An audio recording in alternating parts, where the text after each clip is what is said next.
Alors, imaginez la scène, un cours de physique à Harvard.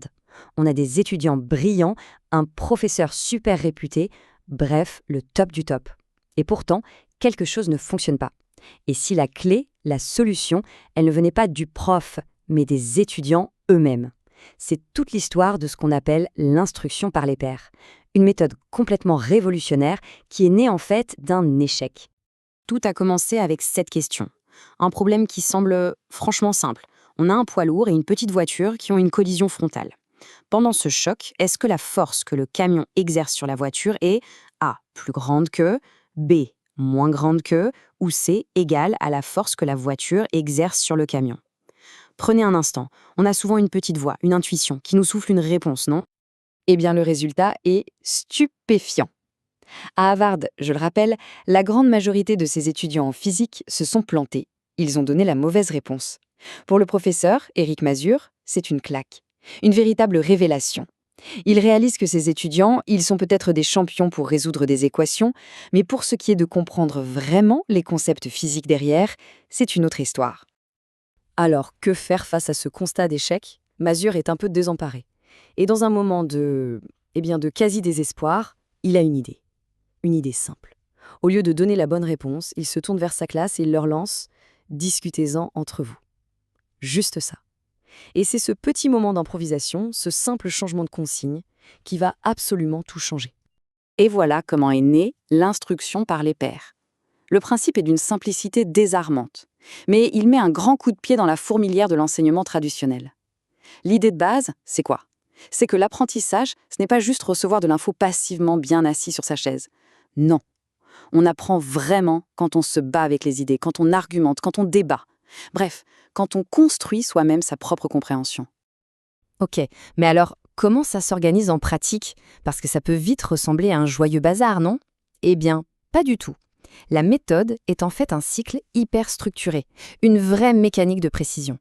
D'abord, une mini-leçon, très courte. Boum, le prof pose une question qui pique, qui fait réfléchir.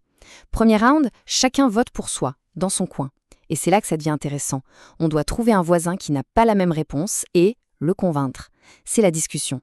Ensuite, deuxième vote. Et seulement à la fin, le prof reprend la main pour clarifier les choses. C'est une vraie chorégraphie, où chaque pas est pensé pour maximiser l'engagement. Pour bien comprendre la puissance du truc, revenons à notre histoire de camion. Au premier vote, avant toute discussion, voilà les chiffres. C'est sans appel. 60% de mauvaises réponses. L'idée reçue, l'intuition qui nous dit que le plus gros objet frappe forcément plus fort, eh bien il a gagné la première manche contre la troisième loi Newton. C'est de là qu'on part. Et c'est là, à ce moment précis, que la magie opère. Le professeur s'efface et il donne cette consigne toute simple. Tournez-vous vers votre voisin et essayez de le convaincre que vous avez raison. C'est un changement de paradigme total. Le prof ne donne plus le savoir, il demande aux étudiants de le construire. Parce que pour convaincre quelqu'un, on est obligé de clarifier ses propres idées, de trouver les bons arguments. Le vrai apprentissage, il se passe à ce moment-là. Et le résultat? Regardez ça.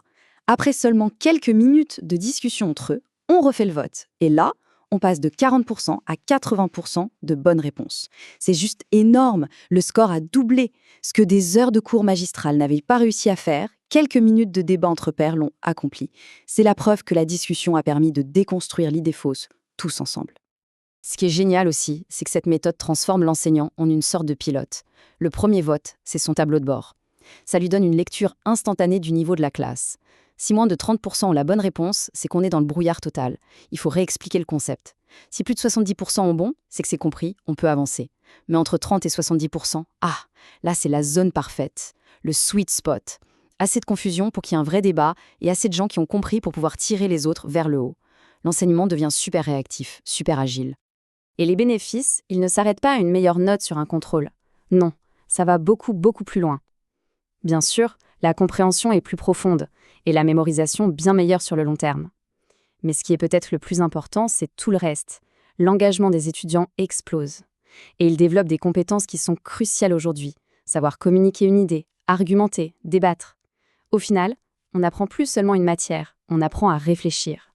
Cette citation d'Éric Mazur résume parfaitement le cœur de sa découverte. C'est une idée contre-intuitive, mais tellement puissante. En fait, celui qui vient tout juste de comprendre un concept, est souvent un meilleur pédagogue que l'expert qui le maîtrise depuis 20 ans. Pourquoi? Parce qu'il se souvient encore du chemin, des impasses, de la difficulté. Il sait où sont les pièges. L'expert, lui, souffre parfois de ce qu'on appelle la malédiction du savoir. Il ne se souvient même plus de ce que c'est que de ne pas comprendre.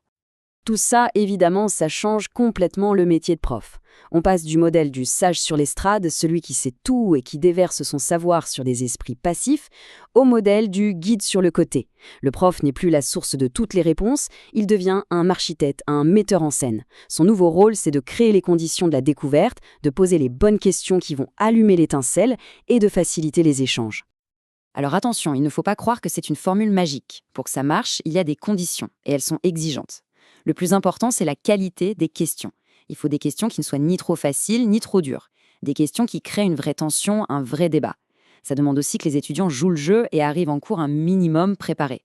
Et enfin, il faut accepter un compromis. On couvre peut-être un peu moins de matière, mais ce qui est vu est compris en profondeur. C'est un choix, la qualité plutôt que la quantité. Au fond, ce que nous raconte l'histoire de l'instruction par les pairs, c'est bien plus qu'une simple astuce pédagogique. C'est une invitation à remettre en question ce qui nous semble évident. On a vu qu'une simple question a pu transformer une salle de classe.